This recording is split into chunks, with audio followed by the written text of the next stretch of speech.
Hello and welcome to another edition of IMO Bastani with me, Aaron Bastani, at Aaron Bastani on Twitter. We're against nuclear weapons here, but you know what? We keep on dropping truth bombs. You can comment on, like, and share this content under the hashtag, as ever, hashtag IMO Bastani. Thanks for watching. This week we saw, as many of you probably already know, Tory Party conference up in Manchester, an assembly of the party's great and the good, the piggy fiddlers, the trotter fetishists, the necro-nonces.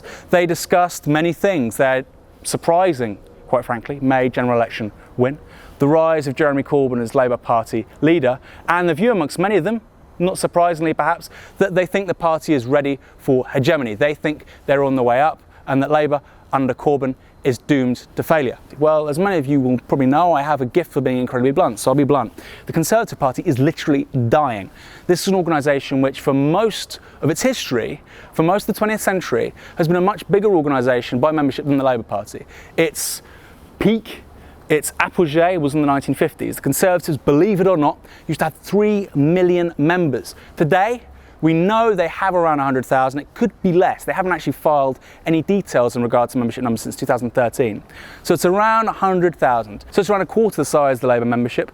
And when you think of Labour gaining 180,000 people since May, that's almost twice as big as the whole Tory Party membership. There were around 80,000 people in Manchester protesting against Tory Party conference.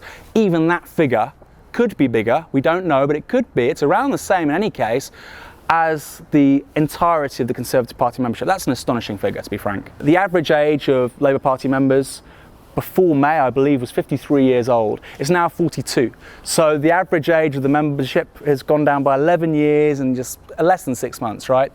What's more, those joining, as well as being younger, tend to be women. So women as a percentage of the membership has gone up from 40 to 45%. We saw a similar thing with the SNP after they lost the referendum on Scottish independence last September.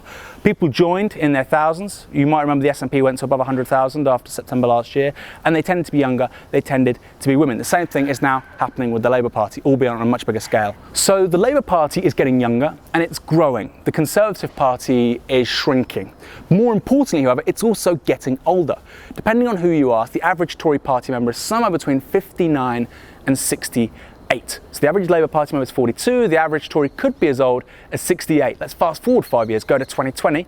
The average Tory Party member could be in their early 70s. Now you might be saying, Aaron, so what? Look at the opinion polls. Who cares? That's what Dan Hodges says, sure.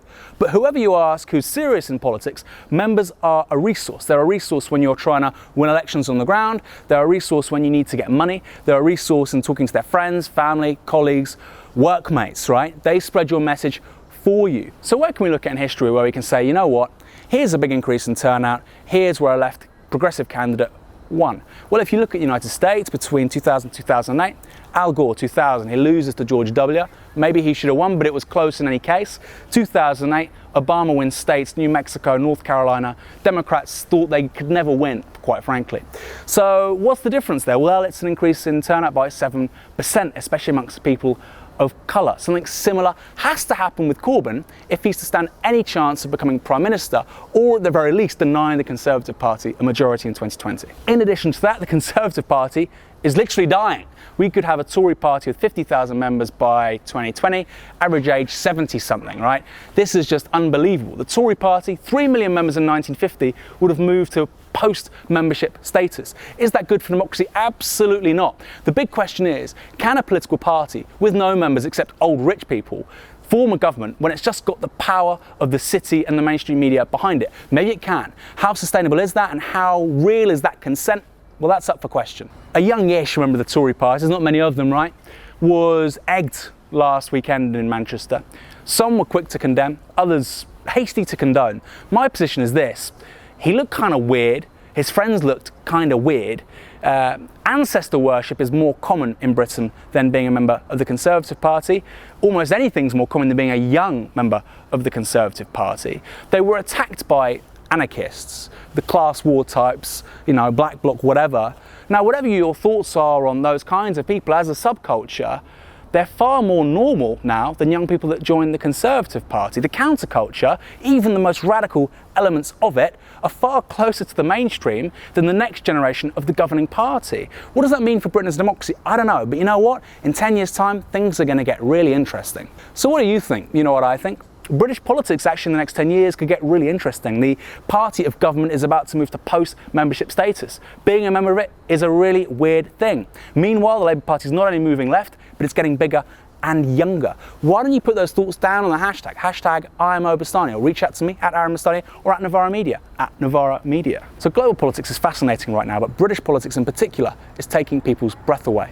What's undeniable is that we need a new media for a better politics. If you agree with that sentiment, go to support.novaramedia.com, watch the video. If you think this video or the rest of our content's been useful or informative, dare I say entertaining, why not make a one-off donation or an ongoing financial commitment through a subscription? Once you've done that, why not go to Twitter, check out the hashtag Novara10K, say a little bit about why you've backed the project, why you think it's part of change.